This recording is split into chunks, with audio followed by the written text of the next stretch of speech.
హిందూ ధర్మం ప్రేక్షకులకు నమస్కారం. వేద వైద్యం కార్యక్రమానికి స్వాగతం. నమామి ధన్వంతరి మాదిదేవం సురాసురైర్వందిత పాదపద్మం లోకే జరారుగ్భయ మృత్యునాశం దాతారమీశం వివిధౌషధీనం. మొక్కలు మానవాళికి ఎన్నో రకాలుగా ఉపయోగపడుతున్నాయి. ఈ మొక్కలు ఆహారంగాను, ఔషధంగాను, ఆవాసంగాను, పర్యావరణ పరిరక్షణకు, వాతావరణ సమతుల్యాన్ని కాపాడడంలోనూ తమ వంతు పాత్ర నిర్వహిస్తూ సమస్త జీవజాతికి ఆధారభూతాలుగా నిలుస్తున్నాయంటే అతిశయోక్తి కాదు.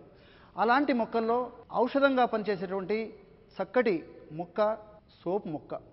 ఈ సోపునే సోంపు గింజలు అని చెప్పేసి చెప్పడం జరుగుతూ ఉంటుందన్నమాట.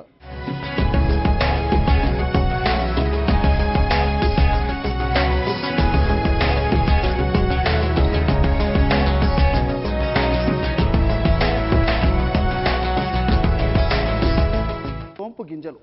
ఈ సోంపు గింజలు అనేసరికి మీకందరికీ ఒకటి గుర్తుంటుంది. పెద్ద పెద్ద హోటల్స్లో, అదేవిధంగా పెద్ద పెద్ద ఫంక్షన్స్లో, శుభకార్యాలలో మనం వెళ్ళినప్పుడు ఆతిథ్యంలో భాగంగా మరి ఈ యొక్క సోపు గింజలను కూడా మనకు ఇస్తూ ఉండడం కద్దు. మరి ఈ సోపు గింజలు సుగంధ ద్రవ్యమే కాకుండా ఎన్నో రకాలైనటువంటి వ్యాధులను కూడా నిర్మూలిస్తుందంటే అతిశయోక్తి కాదు. ఈ సోపు గింజల్ని యాంథమ్ సివా అని వృక్షశాస్త్రీత్యా పేరు పెట్టడం జరిగింది. యాంథమ్ సివా. అట్లే ఇంగ్లీష్లో అనిస్ సీడ్స్ అనేటువంటి పేరు ఈ సోపు గింజలకి పెట్టడం జరిగింది. అట్లే సంస్కృతంలో ఈ యొక్క సోపు గింజలని మధురిహ అనేటువంటి పేరుతో మన మహర్షులు గ్రంథాలలో ప్రస్తావించడం జరిగింది. మధురిహ లేదా మధురిహ అనేటువంటి పేరుతో పాటు బహుపుష్ప లేదా శతపుష్ప అనేటువంటి మరొక పేరును కూడా మన మహర్షులు కొన్ని వేల సంవత్సరాల క్రితమే వైద్య గ్రంథాల్లో పేర్కొనడం జరిగింది. శతపుష్ప, మధురిహ అనేటువంటి పేరు, అదేవిధంగా శతపుష్ప అనేటువంటి పేరును కూడా ఈ యొక్క సోపుకు ఇవ్వడం జరిగిందనమాట. దీన్నే సోంపు గింజలు అని చెప్పేసి కూడా మనం చాలామంది చెప్తూ ఉంటాం. మరి ఈ సోపు గింజల్లో ఎలాంటి ఔషధ గుణాలు ఉన్నాయి, ఆ ఔషధ గుణాలని ఎలా మనం సద్వినియోగం చేసుకోవాలి, ఔషధాన్ని ఎలా తయారు చేసుకోవాలి, ఏ ఏ వ్యాధులకి ఏ ఏ అనుపానంతో ఏ ఏ సమయాల్లో ఎలా వాడాలి అనేటువంటి వివరాలన్నీ కూడా సమగ్రంగా తెలుసుకుందాం రండి.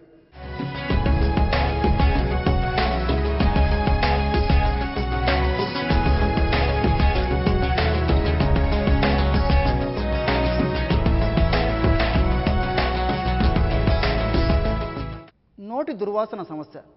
ఈ నోటి దుర్వాసన సమస్య కొంతమందికి ఎప్పుడో ఒకసారి వేధిస్తుంటే, కొంతమందికి దీర్ఘకాలం పాటు వేధిస్తూ 10 మందిలోకి వెళ్ళాలన్నా చాలా సంకోచపడుతూ 4 గోడల మధ్యలోనే ఉండేటువంటి పరిస్థితి కూడా చాలామందిలో ఎదురవుతూ ఉంటుందన్నమాట.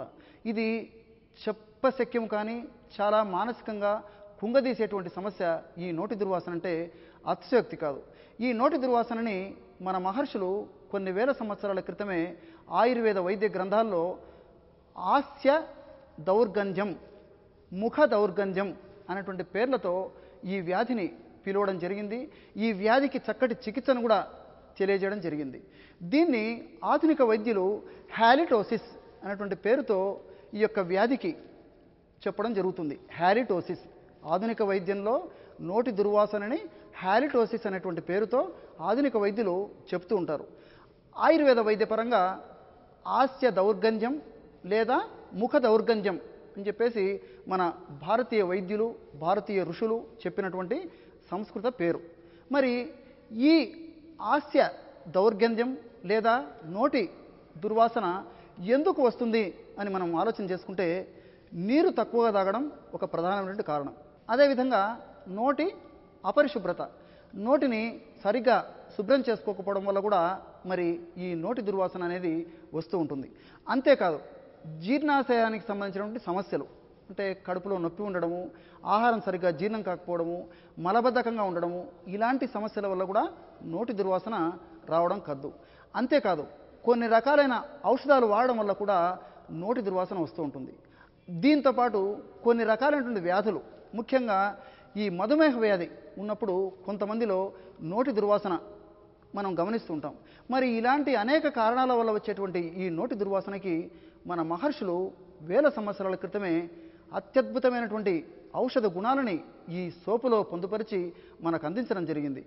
మరి దాన్ని అంటే ఆ సోపు లేదా సోంపు గింజలని నోటి దుర్వాసనకి ఎలా వాడుకోవాలో ఇప్పుడు చూద్దాం రండి.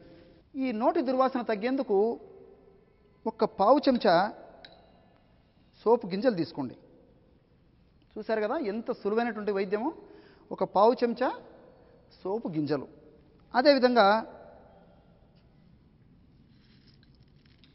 వీటిని చూసేసరికే మీకు కొంతమందికి నోరు కూడా ఊరుతూ ఉంటుంది.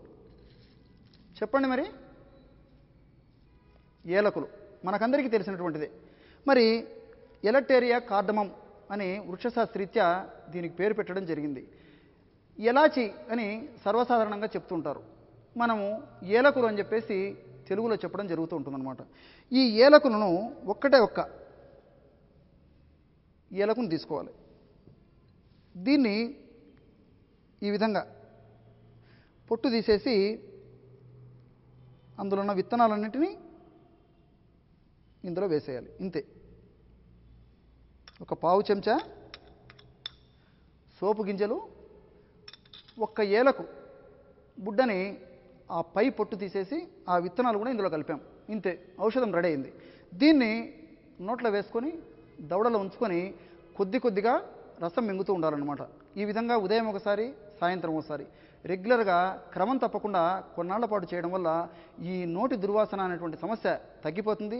దీంతోపాటు ఈ నోటి దుర్వాసన ఏ కారణం వల్ల వచ్చిందో ఆ కారణానికి సంబంధించినటువంటి చికిత్స తీసుకోవడం వల్ల మరలా ఈ నోటి దుర్వాసన రాకుండా కూడా ఉంటుంది. అందుకే ఇక్కడ నాకు ఒక విషయం గుర్తు వస్తుంది. ఆయుర్వేద వైద్య విధానంలో నిదాన పరివర్జనం అనేటువంటి చికిత్సా సూత్రాన్ని మన మహర్షులు తెలియజేయడం జరిగింది. అంటే నిదానము అంటే వ్యాధి వచ్చేందుకు కారణభూతమైనటువంటి అంశం, పరివర్జనం అంటే వదిలిపెట్టడం. ఈ యొక్క నోటి దుర్వాసన వ్యాధి వచ్చేందుకు ఏ కారణమైతే ఉందో ఆ కారణాన్ని వదిలిపెట్టడం వల్ల నోటి దుర్వాసన మరల రాకుండా ఉంటుంది. అందుకే నిదాన పరివర్జనమేవ చికిత్స అని చెప్పేసి కూడా చరక సంహితలో చరక మహర్షి చెప్పడం జరిగింది. మరి ఆ యొక్క వ్యాధి కారణాలను మనం దూరంగా ఉన్నప్పుడు ఆ సమస్య తగ్గిపోతుంది. ఈ సమస్య అంటే ఈ నోటి దుర్వాసన సమస్య వెంటనే తగ్గేందుకు ఇప్పుడు నేను చెప్పినటువంటి చిన్న గృహ వైద్యము, చిట్కా వైద్యము, ఎంతోమంది వాడి సత్ఫలితాలు పొందినటువంటి వైద్యము, ఆచరణకు యోగ్యమైన వైద్యము, ఎప్పటికైనా అందుబాటులో ఉండేటువంటి వైద్యము, సులువుగా దొరికేటువంటి ఈ యొక్క వైద్యంతో మరి ఆ నోటి దుర్వాసన సమస్యని మనము చాలా బాగా తగ్గించుకోవచ్చు. ప్రతి ఒక్కరూ ఈ సమస్య ఉన్నటువంటి వాళ్ళందరూ కూడా దీనిపై అవగాహన పెంపొందించుకోవడం వల్ల ఆ సమస్యని క్షణంలోనే తగ్గించుకునేందుకు మనకు భగవంతుడు ఈ వైద్యాన్ని ప్రసాదించాడు. కాబట్టి ఆ భగవంతుడు ప్రసాదించినటువంటి ఈ వైద్య విజ్ఞానాన్ని మనం సద్వినియోగం చేసుకొని ఆ నోటి దుర్వాసన సమస్య నుంచి బయటపడవచ్చు.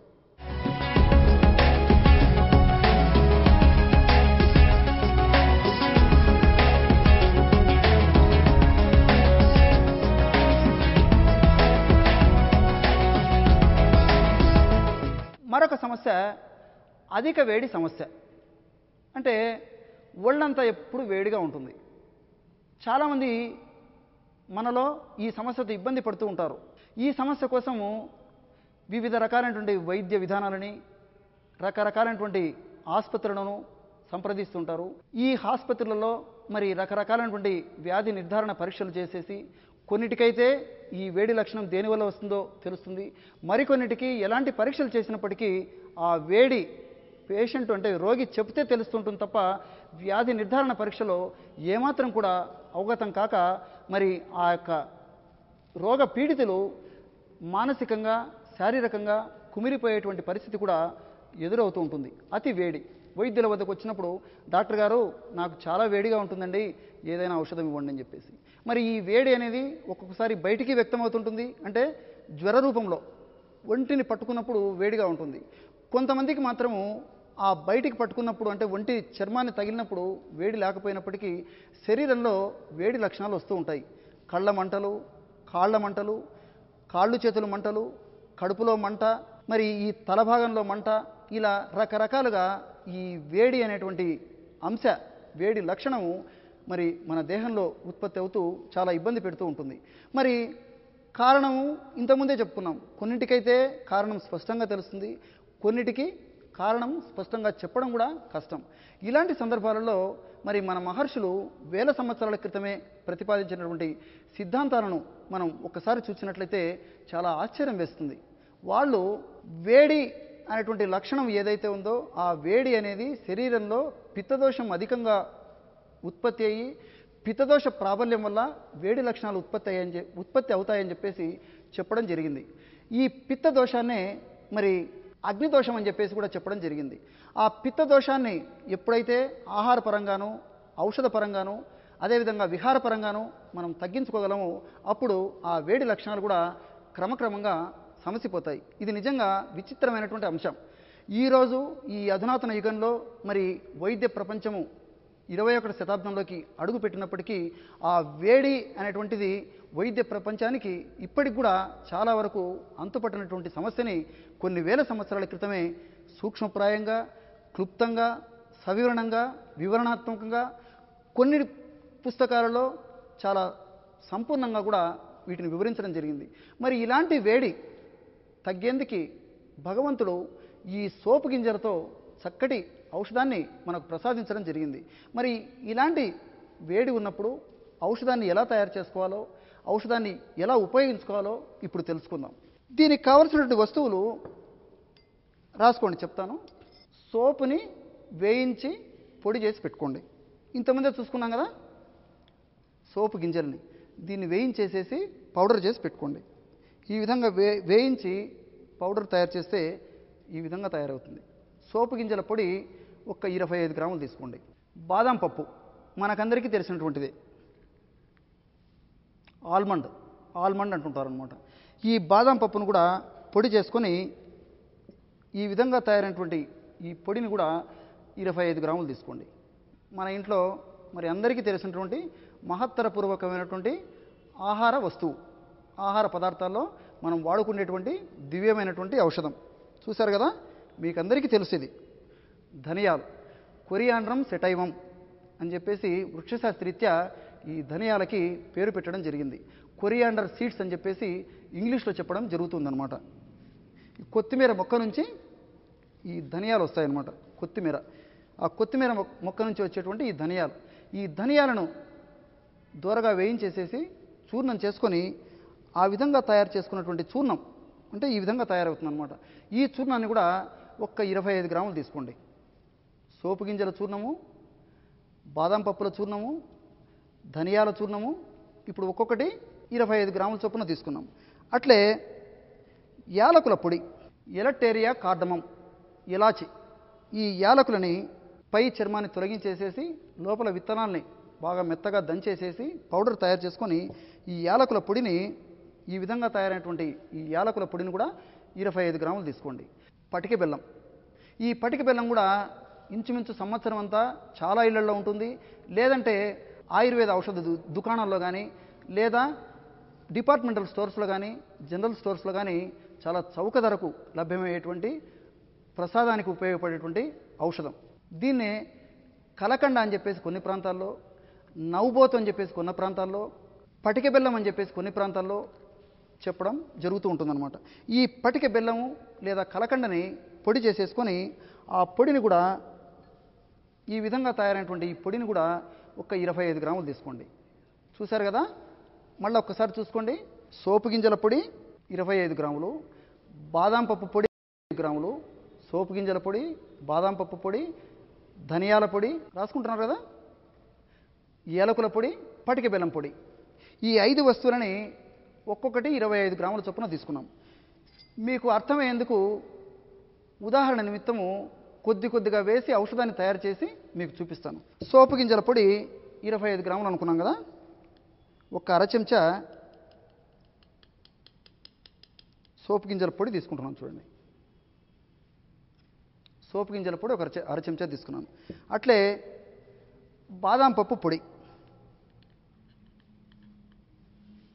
ఈ బాదం పప్పు పొడిని కూడా ఒక అర చెంచా తీసుకున్నాను. అట్లే ధనియాల పొడి చలువ చేసేటువంటి అత్యుత్తమమైనటువంటి ఆహార ద్రవ్యం ఈ ధనియాలంటే అతిశయోక్తి కాదు. ఈ ధనియాల పొడిని కూడా ఒక అర చెంచా తీసుకున్నాను. అదేవిధంగా ఏలకుల పొడి, దీన్ని కూడా ఒక అర చెంచా తీసుకుంటున్నాను. చివరగా పటిక బెల్లం పొడి, దీన్ని కూడా ఒక అర చెంచా తీసుకుంటున్నాను. ఈ 5 వస్తువులని ఒక కలవంలో తీసుకొని బాగా కలిపేసేయండి. ఈ విధంగా ఈ 5 వస్తువులని సమభాగాలుగా తీసుకొని బాగా కలిపేసేసి ఈ విధంగా తయారైనటువంటి ఔషధాన్ని ఒక సీసాలో నిల్వ ఉంచుకోండి. అర్థమైంది కదా ఎంత సులువైనటువంటి ఔషధము. ఒక్కసారి తయారు చేసుకుంటే మరి దాదాపు ఒక నెల వరకు కూడా ఆ ఔషధాన్ని వాడుకునేదానికి అవకాశం ఉంటుందన్నమాట. కాబట్టి ఈ ఔషధము ఎక్కువ రోజులు ఉండడం వల్ల ఔషధ శక్తి తగ్గిపోయేటువంటి అవకాశం ఉంటుంది. కాబట్టి ఔషధాన్ని కొద్ది కొద్దిగా తయారు చేసుకొని అయిపోయిన తర్వాత మళ్ళీ తయారు చేసుకుంటే ఔషధ గుణాలు కూడా చాలా అద్భుతంగా ఉంటాయి. మరి ఫలితాలు కూడా చాలా త్వరగా వస్తాయి అన్నమాట.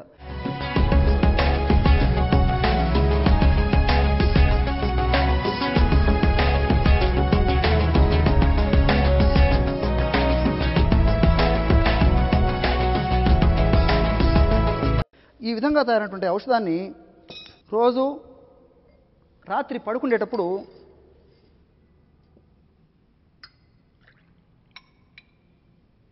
ఒక 50 ml లేదా ఒక 100 ml వేడి పాలు తీసుకోండి. 50 ml లేదా 100 ml వేడి పాలల్లో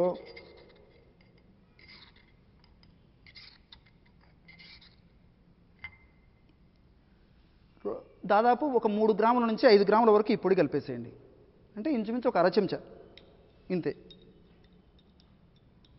రోజు రాత్రి పడుకునేటప్పుడు ఒక 50 ml లేదా 100 ml వేడి పాలల్లో లేదా గోరువెచ్చని పాలల్లో ఒక 3 నుంచి 5 గ్రాముల వరకు లేదా ఒక అర చెంచా నుంచి ఒక చెంచా వరకు ఈ పొడిని ఇందులో కలిపేసేసి పడుకునేటప్పుడు రోజు తీసుకుంటున్నారన్నమాట.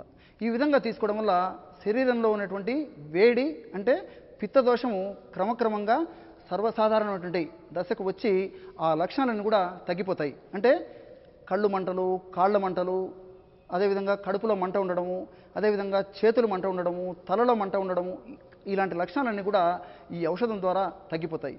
ఈ ఔషధం కేవలం వీటికే కాకుండా చక్కటి ప్రశాంతమైనటువంటి నిద్ర వచ్చేందుకు కూడా ఉపకరిస్తుందన్నమాట. అందుకే అర్ధరోగహరే నిద్ర అని చెప్పేసి మన మహర్షులు చెప్పడం జరిగింది. అంటే చల్లగా కంటి నిండా నిద్రపోతే సగం రోగాలు తగ్గిపోతాయని. మరి భగవంతుడు ప్రసాదించినటువంటి ఈ ఔషధాన్ని వాడుకోవడం వల్ల చక్కటి నిద్ర మన సొంతం అవుతుంది. కాబట్టి నిద్ర సరిగా రాని వాళ్ళు కూడా ఈ ఔషధాన్ని రోజు వాడడం వల్ల చక్కటి నిద్ర కలిగి మరుసటి రోజు చాలా హుషారుగా, ఉల్లాసంగా, ఆనందంగా, సంతోషంగా ఉండేదానికి అవకాశం ఏర్పడుతుంది. మరి కేవలం నిద్రకే కాకుండా జ్ఞాపక శక్తి పెరిగేందుకు, ఏకాగ్రత పెరిగేందుకు కూడా ఈ ఔషధం చాలా చక్కగా ఉపయుక్తకరంగా పనిచేస్తుందంటే అతిశయోక్తి కాదు.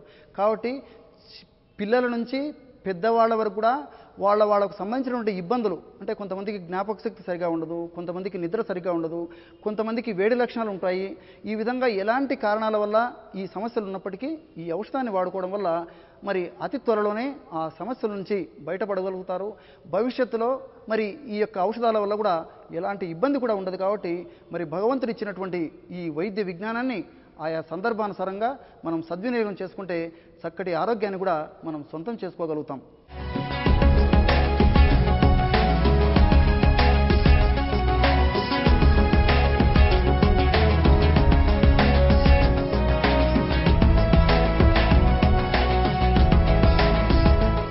అలాగే మరొక సమస్య మలబద్ధకం. ఈ మలబద్ధక సమస్యతో కూడా మరి చాలామంది బాధపడుతూ ఉంటారు. ఒక్క భారతదేశంలోనే కాకుండా ప్రపంచవ్యాప్తంగా వేధించేటువంటి సమస్య ఈ మలబద్ధకం అంటే అతిశయోక్తి కాదు. అందుకే మన మహర్షులు కొన్ని వేల సంవత్సరాల క్రితమే సర్వే రోగా మలం ఆశ్రయంతి అని వారి గ్రంథాల్లో ఉటంకించడం జరిగింది. అంటే అనేక రోగాలు మలాన్ని ఆశ్రయించి వస్తూ ఉంటాయి అని చెప్పేసి దాని అర్థం. అంటే అనేక రోగాలకు కారణభూతమైనటువంటిది మలబద్ధకం. ఎప్పుడైతే మలబద్ధకం లేకుండా చేసుకోగలమో ఆ రోగాలు కూడా రాకుండా ఉంటాయి. ఒకవేళ వచ్చినా త్వరగా తగ్గిపోయేటువంటి అవకాశం ఉంటుంది. కాబట్టి కాల విరేచనం ఆరోగ్యకరణం శ్రేష్టం అని మన మహర్షులు మరి ఆనాడే నుడవడం జరిగింది. అంటే ప్రతిరోజు సకాలంలో విరేచనం కావడం వల్ల ఆరోగ్యానికి చాలా మంచిదని చెప్పేసి మన మహర్షులు చెప్పడం జరిగింది. మరి ఈ మలబద్ధక సమస్య ఉన్నప్పుడు భగవంతుడు ప్రసాదించినటువంటి ఈ సోపును ఎలా ఉపయోగించుకోవాలి, ఎలా వాడుకోవాలి, ఎలా లబ్ధి పొందాలి అనేది మనము ఇప్పుడు తెలుసుకుందాం. దీనికి కావలసినటువంటి వస్తువులు రాసుకోండి. మీరు రాసుకుంటే అవసరమైనప్పుడు మరి ఆ విధంగా తయారు చేసుకొని మరి లబ్ధి పొందవచ్చు అన్నమాట. సోపును ఏ విధంగా ఉపయోగించుకోవచ్చో తెలుసుకుందాం. చూడండి, వేడి పాలు ఒక 100 మిల్లీలీటర్లు తీసుకోవాలి. ఈ విధంగా ఇందులో ఒక చెంచా సోపు గింజల చూర్ణం కలపాలి. అంటే ఒక చెంచా అంటే ఇంచుమించు ఒక 5 గ్రాముల చూర్ణం, ఒక 5 గ్రాములు సోపు గింజల చూర్ణం కలపాలి. 100 మిల్లీలీటర్ల వేడి పాలల్లో ఒక చెంచా అంటే 5 గ్రాములు సోపు గింజల చూర్ణం కలిపాం. అదేవిధంగా మహత్తరమైనటువంటి ఔషధి ఇందులో కలిసేందుకు సంసిద్ధంగా ఉంది. ఇది రోజా పూలతో తయారు చేసినటువంటి ఔషధం. ఈ ఔషధము ఆయుర్వేద ఔషధ విక్రయశాలల్లో రోజా పుష్ప లేహ్యం లేదా గుల్కంద్ అనేటువంటి పేరుతో దొరుకుతూ ఉంటుంది. గుల్కంద్. ఈ గుల్కంద్ని ఒక 5 గ్రాములు తీసుకోండి. అంటే ఒక చెంచా 100 మిల్లీలీటర్ల వేడి పాలల్లో ఒక చెంచా సోపు గింజల చూర్ణం వేసినాము. దాని తర్వాత ఒక చెంచా ఈ గుల్కంద్ని వేస్తున్నాం. ఇంతే, ఔషధం రెడీ అయిపోయింది.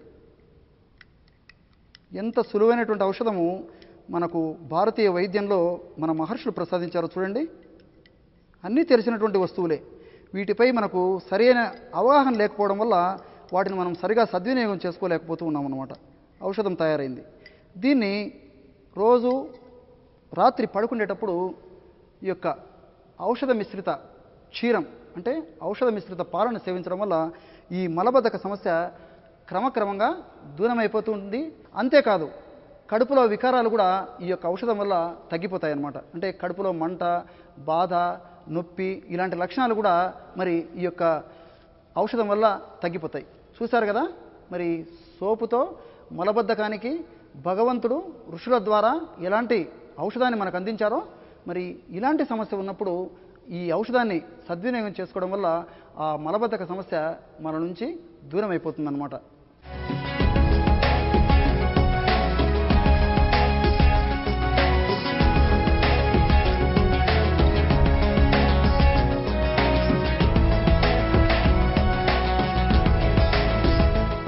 అట్లే మరొక ప్రధాన సమస్య మొలలు. దీన్నే మూల వ్యాధి అని మనం తెలుగులో చెప్పుకుంటాం అన్నమాట. మొలలని మూల వ్యాధి అని కూడా చెప్తూ ఉంటాం.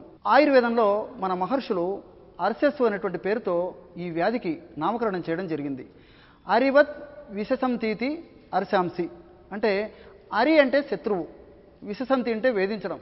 శత్రువు ఏ విధంగా వేధిస్తాడో ఆ విధంగా మన శరీరాన్ని వేధించి అతలాకుతలం చేస్తుంది. కాబట్టి అర్శస్సు అనేటువంటి పేరును మన మహర్షులు ఈ వ్యాధికి చెప్పడం జరిగింది. అర్శస్సు. ఆధునిక వైద్యంలో ఆధునిక వైద్యులు మరి ఈ యొక్క సమస్యని హెమరాయిడ్స్ అనేటువంటి పేరుతో ప్రస్తావించడం జరుగుతుంది. ఇంగ్లీష్లో పైల్స్ అనేటువంటి పేరును సూచించడం జరిగింది. పైల్స్ అన్నా, హెమరాయిడ్స్ అన్నా, మొలలన్నా, మూలవ్యాధి అన్నా, అర్సెస్ అన్నా ఏ పేరు పెట్టినా లక్షణాలు మాత్రం ఒకే విధంగా ఉంటాయి. ఇలాంటి సమస్యతో మరి ఎంతోమంది బాధపడుతూ ఉంటారు. ఒక పట్టాన తగ్గక విరేచనానికి వెళ్ళాలంటే కూడా చాలా భయపడిపోతూ ఉంటారనమాట. ఈ అర్సెస్ అనేటువంటి సమస్య ఉన్నప్పుడు విరేచనం సరిగ్గా కాకపోవడము, కొంతమందిలో ఎక్కువసార్లు విరేచనం కావడం, మరికొంతమందిలో విరేచనం అయ్యే ప్రతిసారి నొప్పి ఉండడము, కొంతమందిలో విరేచనం అయ్యేప్పుడు విరేచనంతో పాటు రక్తం రావడము, మరి ఆ విరేచనం అయ్యేటప్పుడు మంట ఉండడము, ఇలాంటి లక్షణాలు కూడా ఆయా వ్యక్తులను బట్టి లక్షణాలు కలుగుతూ ఉంటాయన్నమాట. కొంతమందిలో ఈ మొలలు విరేచనానికి వెళ్ళి శుభ్రం చేసుకున్నప్పుడు చేతికి తగులుతూ ఉంటాయి. మరికొంతమందికి అంతర్గత మొలలు అంటే మన చేతికి తగలవు, లోపలనే అంటే ఆ పేగు చివరి భాగంలోనే ఏర్పడుతూ ఉంటాయన్నమాట. మరి ఇలాంటి మొలలకి మన మహర్షులు ఎంతో చక్కటి వైద్యాన్ని మనకు అందించి ప్రసాదించడం జరిగింది. దాన్ని సద్వినియోగం చేసుకుంటే ఆ మొలల వ్యాధి నుంచి కూడా మనం దూరం కావచ్చు.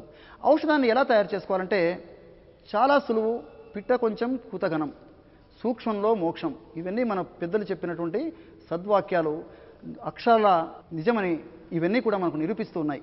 సూక్ష్మంలో మోక్షం.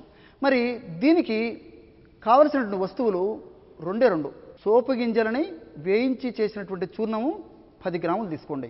సోపు గింజలని వేయించి చేసినటువంటి చూర్ణము ఒక 10 గ్రాములు తీసుకోండి. అట్లే మన ఇళ్లలో ఉండేటువంటి అద్భుతమైనటువంటి వంటింటి ఔషధం మిరియాలు. ఈ మిరియాలను కూడా మెత్తగా పొడి చేసేసి ఆ మిరియాల పొడిని 20 గ్రాములు తీసుకోండి. సోపు గింజల పొడి 10 గ్రాములు తీసుకున్నాము. మిరియాలని పొడి చేసేసి ఈ విధంగా తయారైనటువంటి పొడిని 20 గ్రాములు తీసుకోవాలి. 10 గ్రాములు సోపు గింజల చూర్ణం అయితే 20 గ్రాములు మిరియాల పొడి. ఈ మిరియాలనే పైపర్ నైగ్రమ్ అని వృక్షశాస్త్రరీత్యా చెప్పడం జరుగుతుంది. అట్లే ఇంగ్లీష్లో పెప్పర్ అనేటువంటి పేరుతో ఆధునికంగా చెప్తారు. మరి ఈ సోపు గింజల చూర్ణము, మిరియాల చూర్ణము కలిపి తయారైనటువంటి ఔషధము మొలల వ్యాధిలో చాలా అద్భుతంగా పనిచేస్తుందంటే అతిశయోక్తి కాదు. ఈ విధంగా సోపు గింజల చూర్ణం 10 గ్రాములు, మిరియాల చూర్ణం 20 గ్రాములు కలిపేసేసి ఒక సీసాలో నిల్వ ఉంచుకోండి. మీకు నేను ఔషధం ఎలా తయారు చేసుకోవాలో కూడా ఇప్పుడు చూపిస్తాను చూడండి. మీకందరికీ అర్థమయ్యేటువంటి పద్ధతిలో, అర్థం కావాలనేటువంటి ఉద్దేశంతో ఉదాహరణ నిమిత్తము కొద్దిగా తయారు చేసి చూపిస్తాను. ఒక అర చెంచా సోపు గింజల చూర్ణం తీసుకోండి. అట్లే